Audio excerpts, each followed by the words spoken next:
بہت اچھا مشترکہ نظام زندگی بہت اچھا تھا جب ایک دوسرے کے حقوق کا پتہ تھا. اب حقوق کا نہیں پتہ، لہٰذا ادھر سے آگ، ادھر سے آگ، ادھر سے آگ، ادھر سے آگ.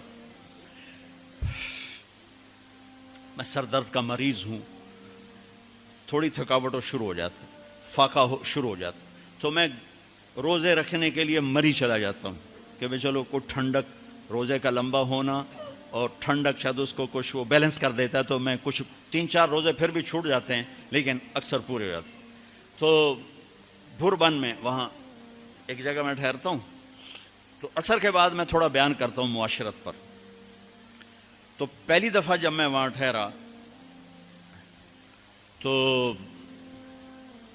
8ویں دن امام مسجد کی بیوی آئی ہمارے پاس، میری بیگم کے پاس، کہ جی بیگم صاحب میں نے آپ کا اور مولانا کا شکریہ ادا کرنا ہے کہ آج میری زندگی کا پہلا ہفتہ ہے میرے خامند نے مجھے مارا نہیں. پہلا ہفتہ امام مسجد، امام مصلی پہ کھڑے ہونے والا، کہا پہلا زندگی کا ہفتہ ہے میرے خامند نے مجھے مارا نہیں، ورنہ میری ہر دوسرے دن پٹائی ہوتی تھی. اور 10ویں دن امام صاحب خود آ گئے، کہا مولانا صاحب ہمیں پتہ ہی نہیں تھا زندگی کیسے گزار، ہمارے جو ماحول میں تھا ہم وہی کر رہے تھے. کہ میرے بہنوئی نے میری بہن کی ایک دفعہ ٹانگ توڑی، ایک دفعہ بازو توڑا، اور عالم دین ہے، عالم دین ہے. ہمیں کسی نے یہ بتایا نہیں تھا، ہم نے زندگی میں پہلی دفعہ یہ باتیں آپ کے منہ سے سنی کہ زندگی کیسے گزار. تو فرحان کی زندگی فتوے سے نہیں چلے گی کہ میں مفتی نعیم کا بیٹا ہوں، یہ تو حسن اخلاق سے چلے گی، میٹھے بول سے چلے گی. میرے نبی حضرت عائشہ کو لقمے بنا کے کھلاتے تھے، کوئی اظہار عشق تھا، اللہ کی قسم اظہار تعلیم تھا، تعلیم تھی. سکھایا کہ زندگی گزارنی کیسے. ان کو آٹا گوندھ کے دیتے تھے، چونکہ ابھی شروع میں ان کو آٹا گوندنا نہیں آتا تھا، تو آٹا گوندھ کے دیتے تھے. اور عرب بڑی بڑی بوٹیاں پکاتے تھے، تو حضرت عائشہ بوٹی اٹھا کے ایسے نوچتیں اور پھر رکھ دیتیں. تو اللہ کے نبی بوٹی اٹھا کر جہاں سے حضرت عائشہ نے نوچا ہوتا تھا وہاں سے نوچ نوچ کے دکھا کے کھاتے تھے. میرے رب کی قسم اظہار یہ ہمیں تعلیم دی ہے کہ زندگی کیسے گزاریں. پھر بڑے بڑے پیالے ہوتے تھے پانی پینے کے، چھوٹے گلاس نہیں. چھوٹا گلاس تو بخل کی نشانی، اب تو اور چھوٹے ہو گئے کہ کپ کو گلاس بنا دیا. میرے بچپن میں مجھے یاد ہے اتنا بڑا گلاس ہوتا تھا، اور ڈیرے میں جتنے مہمان ہوتے تھے، کچی سڑکیں ہوتی تھیں، مہمان کو ہمارے رشتہ دار یا دوست نہیں، راہگیر مسافر ہوتے تھے، ہر مہمان کو دودھ پلایا جاتا تھا رات کو. چونکہ جانور زیادہ ہوتے تھے تو ہمارا اکرام زیادہ سے زیادہ یہی ہوتا تھا، تو ہم سارے مہمانوں کو دودھ پلاتے تھے. تو ایک مہمان آیا ہمارے دادے کا زمانے کا، چاچا لال. اب گلاس چھوٹے ہو چکے ہیں، تو وہ جب نوکر نے دودھ پیش کرنے کے لیے نا آگے بڑھا تو اس نے گلاس دے کر کہنے لگا پتر میں نہیں پیندا. سمجھ رہے ہو پنجابی سمجھ رہے ہو نا؟ پتر میں نہیں پیندا. اسے کہا چاچا کیوں نہیں پینا ہے؟ کہ دو تو ود پیواں تے بے غیرت بنا تے دو نال میرا گزارا کوئی نہیں، لے جا.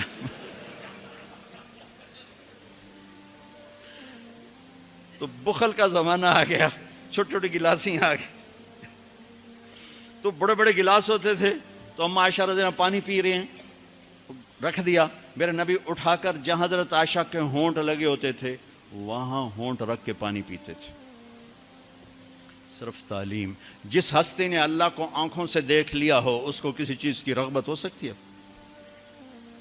جنت بھول جائے گی جب اللہ اپنا دیدار کرائیں گے اور پھر پردہ پوشی فرمائیں گے تو کہیں گے یا اللہ جنت نہیں چاہیے، تو چاہیے، بس تجھے دیکھتے رہیں، بیٹھے رہیں تصور جانا کیے ہوئے از لذت دیدارش، خسرو چتواں گفتن سر دادن و جان دادن نادیدہ رخ یارے. امیر خسرو کہہ رہے ہیں کہ یا اللہ بن دیکھے تیرے لیے لوگ سولیوں پہ چڑھ گئے، آروں سے چر گئے، چھروں سے کٹ گئے، بن دیکھے تیرے عشق میں، جب تجھے دیکھیں گے تو کیا حال ہوگا. از لذت دیدارش خسرو چتواں گفتن سر دادن و جان دادن نادیدہ رخ یار. تو جس ہستی نے اللہ کو دیکھا ہو ان کے لیے عورتوں کی کیا رغبت ہے. یہ صرف سکھانا. ایک حدیث سنا دے، ما تزوجت وما زوجت الا بوحی من السماء نزل به جبریل. لوگوں میں نے جہاں شادی کی میں نے جہاں بیٹھی تھی پہلے آسمان سے وحی آئی، پھر میں نے قدم اٹھایا. اللہ کی قسم ہمیں سکھانے کے لیے تھی، ہمیں سکھانے کے لیے. ہاں سفر سے واپسی ہو رہی ہے، ٹھیک ہے. آپ نے صحابہ سے کہا چلو بھائی تیز ہو جاؤ، وہ سارے تیز ہو گئے، یہاں تک کے نظروں سے غائب ہو گئے. ٹھیک، تو اب کون رہ گئے؟ اما عائشہ اور میرے نبی. تو اما عائشہ نہیں، میرے نبی نے کہا عائشہ دوڑ لگائیں، دوڑ لگائیں، لگائیں. اللہ اکبر، مفتی نعیم کا اتنا بڑا پیٹ، یہ دوڑ لگائے گا بیگم کے ساتھ؟ اور مولانا منظور مینگل کا اس سے بھی بڑا ہو گیا، یہ لگائیں گے؟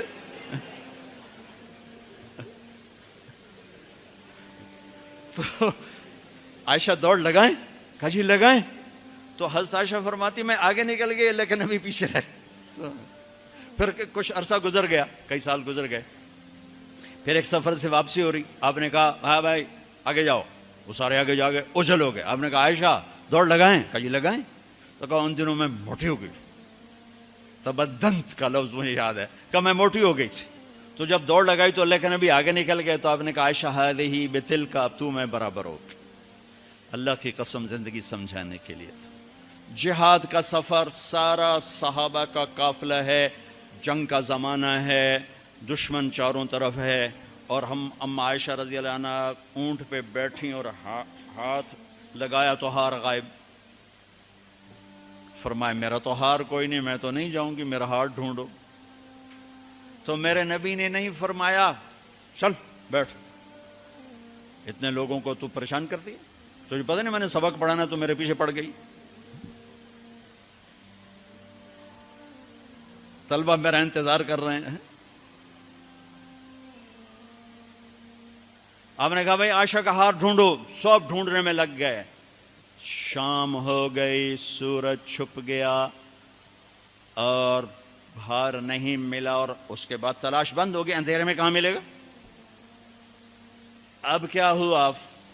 پانی رات کو عشاء میں ختم ہو گیا، فجر کی نماز کا وقت داخل ہونے والا ہو گیا، اور پانی کوئی نہیں، تیمم کی آیات نہیں اتری. لوگوں نے ابو بکر کو تانے دینے شروع کہ تیری بیٹی کی وجہ سے اب نماز کا کیا بنے گا.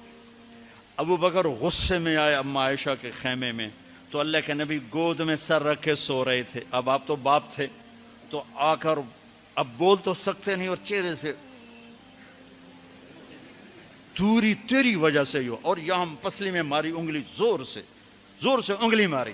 تو کہتے میں ایسے سخت ہو گئی تاکہ میرا بدن حرکت نہ کرے کہ کہیں اللہ کے نبی اٹھ نہ جائیں. تو چہرے سے غصے کا اظہار کر کے، اور میرے والد مرحوم جو تھے نا، وہ گالیاں بہت نکالتے تھے، اور ان کی بخشش پنجاب کے ذمہ دار کیا تھے. جب میں تبلیغ میں لگ گیا تو اب وہ عادت مجھ سے شرماتے تھے. تو جب میں ہوتا تھا نا تو نوکر کو بلا کر اس کو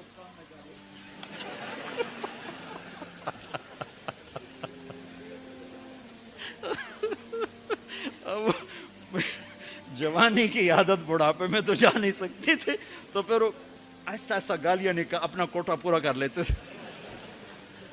تو ابوبکر صدیق رضی اللہ عنہ میں کہ کہیں بھائی اللہ کا نبی اٹھنے کرتے رہو، انگلی مارتے رہے. تو اللہ نے آیات تیمم اتار دی. اس موقع پر تیمم کی آیات پہلی دفعہ 8000 سال میں یہ ہونے لگا ہے. بھلا مٹی سے آدمی صاف ہوتا ہے اور گندا ہو جاتا ہے؟ اللہ نے کہا نہیں، فتیمم، چلو تیمم کرو. اب سارے صحابہ میں خوشی کی لہر، اور سعد بن عبادہ کہنے لگے اے آل ابو بکر، یہ پہلی تو نعمت نہیں ہے جو تمہارے گھرانے کے طفیل ہمیں ملی ہے، اس سے پہلے بھی بڑی نعمتیں تمہارے گھر کی طفیل ہمیں ملی ہیں. اللہ نے تیمم کی آیت اتار. میرے نبی نے قافلے کو نہیں چلایا، یہاں تک کہ حضرت عائشہ نے کہا اچھا یا رسول اللہ اب چلیں، ہار کو چھوڑیں. پھر میرے نبی چلے، اور جب اونٹنی کو اٹھایا تو ہار اس کے نیچے پڑا ہوا تھا. وہ سارا باہر ڈھونڈتے رہے، ہار نیچے چلا گیا تھا گر کر. یہ میرے نبی کی زندگی ہے. یہ مینگل صاحب سے کہتا ہوں پڑھائیں، مفتی نعیم سے کہتا ہوں یہ زندگی پڑھائیں، کہ ان کی بیویاں ان کو دعائیں دیں، ان کے ماں باپ ان کو دعا دیں، ان کی اولاد ان کو دعا دے. وہ باپ نہیں ہے جس کو دیکھ کے بچے ڈر جائیں، وہ تھانے دار ہے. تھانے دار بیٹھو ہے. وہ استاد نہیں جس کو دیکھ کے شاگرد ڈر جائے، وہ تھانے دار ہے۔ وہ خامد نہیں ہے جس کو دیکھ کے بیوی سہم جائے، وہ تھانے دار ہے۔